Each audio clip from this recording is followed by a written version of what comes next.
SIT ಅಂದ್ರಲ್ಲ, SSIT ಹೇಳಿದ್ನಲ್ಲ, ಅದು ಶಿವಕುಮಾರಣ್ಣ ಮತ್ತು ಸಿದ್ದರಾಮಣ್ಣ.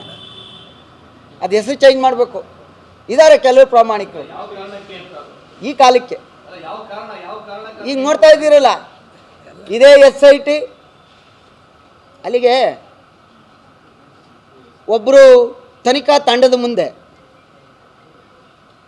ನನ್ನ ಮೊದಲೇ ಕಸ್ಟಡಿಗೆ ತಗೊಳ್ಳಿ ಅಂತ ಹೋಯ್ತಾರೆ ಅಂದರೆ, ಈಗ ನಾನು ಮಳೆ ಬಂದಾಗ ನೀವು ಶೆಲ್ಟ್ರು ಪಕ್ಕದಲ್ಲಿದ್ದರೆ ನಿಮ್ಗೆ ಶೆಲ್ಟ್ರ್ ಸಿಗ್ತದೆ ಅಂದರೆ ತಾನೇ ಅದ್ರ ಅಡಿ ಕೊಡ್ಬರೋದು.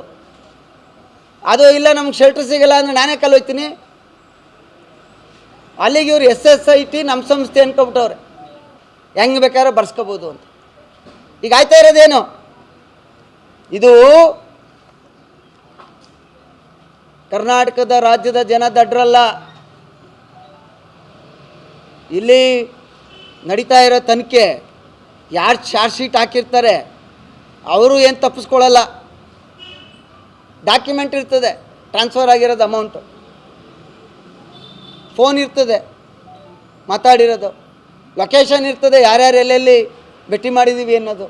ಇವತ್ತು ತಂತ್ರಜ್ಞಾನ ಭಾರಿ ಮುಂದುವರೆದೈತೆ.